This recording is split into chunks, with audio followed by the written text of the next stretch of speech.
canal Chupa Essa Manga. E essa minha manga aqui tá horrível, que eu tô rouco, meu, já tô ainda doente. Você lembra da minha última aula aí na sala? Eu com a voz baqueada, ainda tô com a voz baqueada, mas eu vou gravar essa revisão. Tá bom? Então, gente, a partir de agora é a revisão do Colégio Juvenal de Carvalho. Então, terceira etapa, terceiro trimestre, última etapa, graças a Deus, em nome de Jesus, férias, pelo amor de Deus. E vamos começar a partir de agora a nossa revisão da nossa trimestral, terceira etapa, segundo ano do ensino médio, Juvenal de Carvalho. Então, só lembrando para você o nosso conteúdo programático, se a voz falhar, dá um desconto, viu? Mas dá o sababa, o gostei lá, aqui na revisão, tá bom? Então, não esquece que o capítulo 11 e o capítulo 12, que foi da nossa prova parcial, que chama-se o Pensamento Ilustrado, que é a filosofia iluminista, e a Revolução Industrial fazem parte também nessa prova. Aí você já sabe, tem que estudar aquela prova anterior, as questões de marcar, não é assim como a gente combinou? Beleza, o que é que eu vou revisar? O capítulo 13, a França Revolucionária, e o capítulo 15, o Brasil e os caminhos para a independência. Tá bem simplesinho aqui, galera, apesar de ser assuntos bem grandes, mas tá bem simplesinho. Então eu não vou revisar aquela parte da parcial que você já sabe o que é que vai acontecer. Beleza. Uma coisa importante que a gente tem que destacar nesse assunto da própria Revolução Francesa, desculpa, a Revolução Francesa que tem 10 anos de duração, então ela começa a partir da tomada da fortaleza da Bastilha, e para isso ter acontecido, houve aquela reunião, aquela assembleia, tá certo, dos Estados Gerais, e aí através daquela Assembleia dos Estados Gerais foi decidido o aumento dos impostos. A gente aprendeu que havia um injusto sistema eleitoral, porque cada estado era uma sociedade estamental, cada estado tinha direito a um voto, como por exemplo a pirâmide social de cima para baixo, clero, um voto, abaixo do clero, nobreza, mais um voto, abaixo da nobreza, burguesia, e aí a burguesia representava todo o resto da base da pirâmide social e tinha também direito a um voto. Então o voto não era por cabeça, por representante, o voto era por estado. Decidiu-se nessa Assembleia dos Estados Gerais o aumento dos impostos. Isso desencadeou justamente uma revolta que foi justamente a tomada do símbolo máximo do absolutismo francês, que a filosofia iluminista tanto combateu, que é a matéria da nossa prova parcial, você lembra? Através da razão, a razão científica, lembra lá, né? A razão científica. Através da razão, as ideias reformistas, revolucionárias daqueles vários filósofos, né? Que eles criticavam aqueles que eram os mais beneficiados, que era a própria monarquia, a própria igreja, a própria nobreza. Você lembra, né? Então é exatamente sobre isso que eu estou falando. Então qual é a ideia mesmo? Que quando a fortaleza da Bastilha foi tomada pelo povo nas ruas, então ficou bem claro que a Revolução Francesa poderia ter se tornado uma revolução popular. Mas isso não aconteceu, porque logo após eles retomam a liderança da própria Revolução Francesa e ela se torna uma revolução burguesa. Só que agora da França, Revolução Francesa, uma revolução liderada pela camada social chamada burguesia. Então qual era o grande desejo da burguesia? Ascender ao poder político. Presta bem atenção. Você lembra lá do lema da Revolução Francesa? Liberté, égalité, fraternité, né? Liberdade, igualdade, fraternidade. E aí é interessante que nessa própria disputa pelo poder havia uma divisão largamente e radicalmente atuante na questão política, porque é daí que se dá essa distribuição de direita e esquerda, né? Que é a própria radicalização política. A direita e a esquerda. E você não pode esquecer que a esquerda, que era formada pelos jacobinos, eles foram os que promoveram as maiores reformas sociais na França. Ok? A direita girondina eram os tradicionais, os que mantiveram os privilégios. Tudo bem?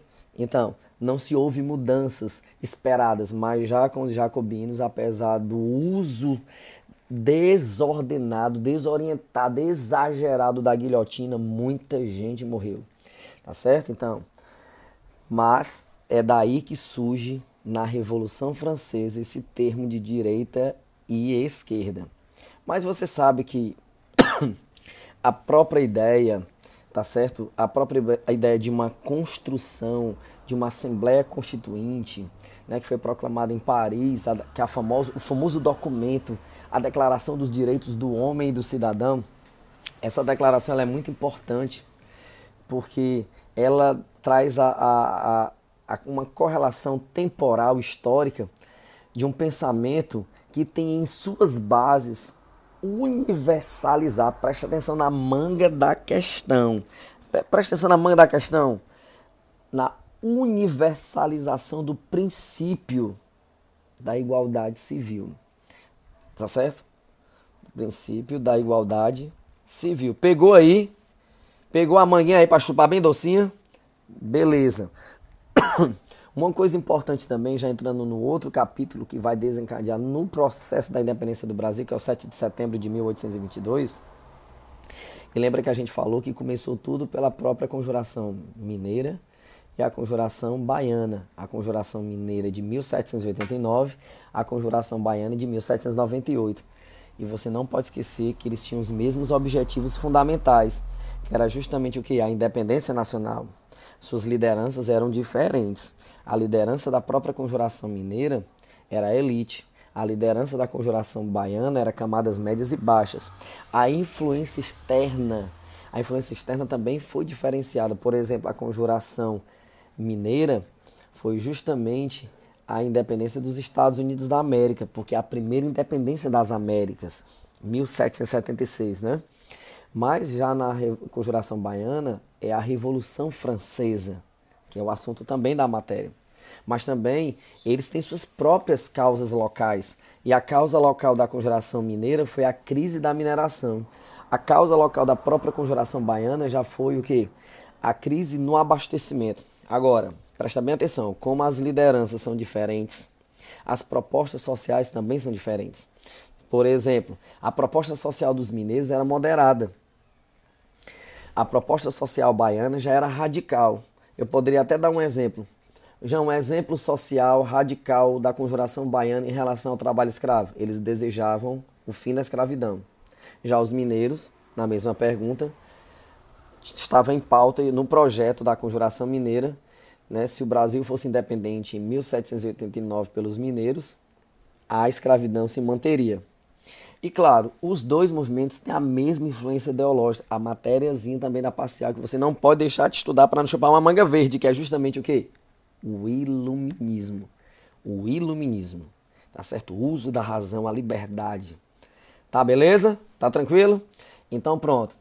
Tem uma coisa interessante também que a gente destacou quando eu falei para vocês sobre a própria ideia de se externar o Tiradentes esquartejado pelo Pedro Américo, né?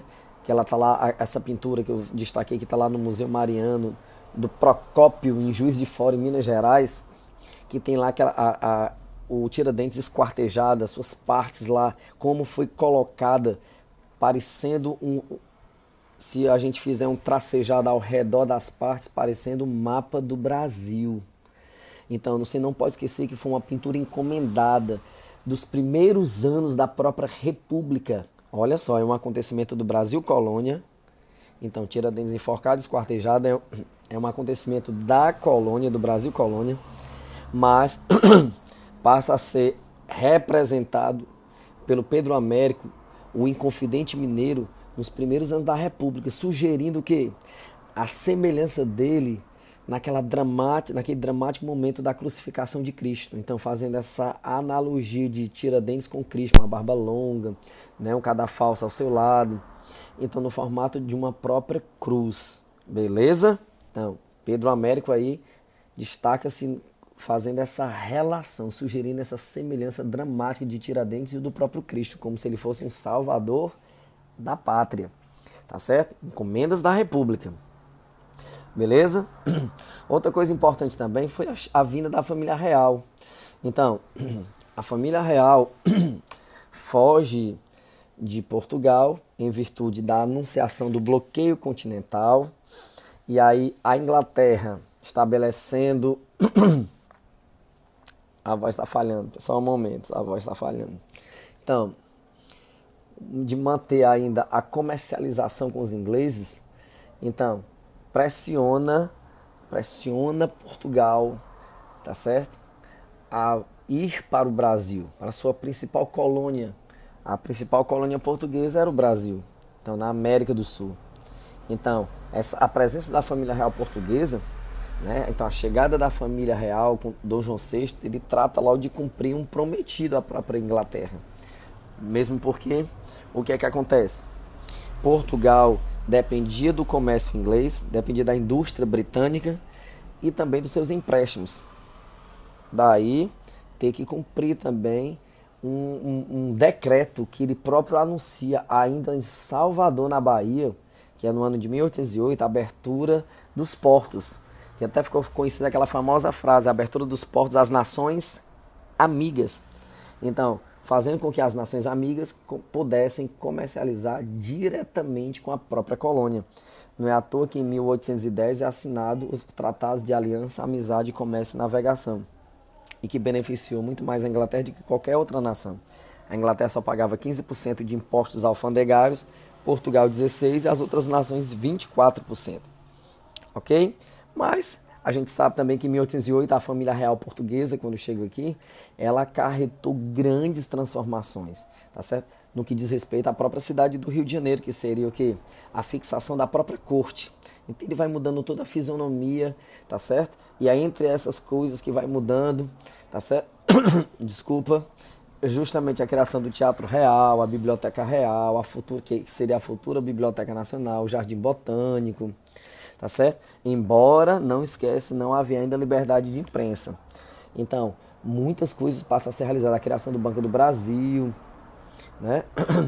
E aí outras cositas a mais que Dom João VI vai realizando no Brasil, até chegar à célebre independência. Então, em 1821, a família real volta para Portugal, e aí Dom João VI deixa seu herdeiro, seu príncipe herdeiro do trono de Portugal, no Brasil, com o cargo de regente, príncipe regente do Reino Unido a Portugal e Algarves. E aí nós temos também uma outra tela, a tela que é conhecida como Independência ou Morte, de 1888, de Pedro Américo, mesmo que realizou aquela pintura do Tiradentes esquartejado. E aí, até como eu falei na sala, Dom Pedro I está numa posição central, numa parte mais alta. Tem uma casa do lado direito da pintura, tem uma manada de bois vindo do lado esquerdo. E aí tem um formato parecido com o de um coração, ele com a espada desembainhada, com a farda de galo e sobre um cavalo garboso. Então essa tela, tá certo? Essa tela ela mostra um momento de crise do Estado Imperial e de expansão do próprio republicanismo. Isso é fato. Então a imagem da independência do Brasil, ela era representada e ela enfatizava uma memória de um acontecimento político, entendido até como que a fundação heróica do regime monárquico. Por quê? Presta atenção para você entender esse fechamento aqui. Desde a Conjuração Mineira, 1789, desde a Conjuração Baiana, 1798, desde a Revolução Pernambucana, 1817, se desejava a implantação de uma república no Brasil. Mas quando a independência do Brasil realmente chega, esse acontecimento político faz memória e é entendido como a própria fundação do regime monárquico. É daí que começa o primeiro reinado, o reinado de Dom Pedro I. Porque Dom Pedro I, de 1821 a 1822, ele é príncipe regente do Reino Unido a Portugal e Algarves. Em 7 de setembro de 1822, ele está rompendo e transformando-se em um herói, tá certo, do próprio regime monárquico que seria implantado no Brasil. Aí começa a era imperial brasileira. Eu vou me despedindo aqui que a voz está acabando. Anota todas essas minhas falas, são importantíssimas para você chupar uma manguinha bem docinha. E chupa essa manga! Uhul! Olha aí como ficou paia, viu?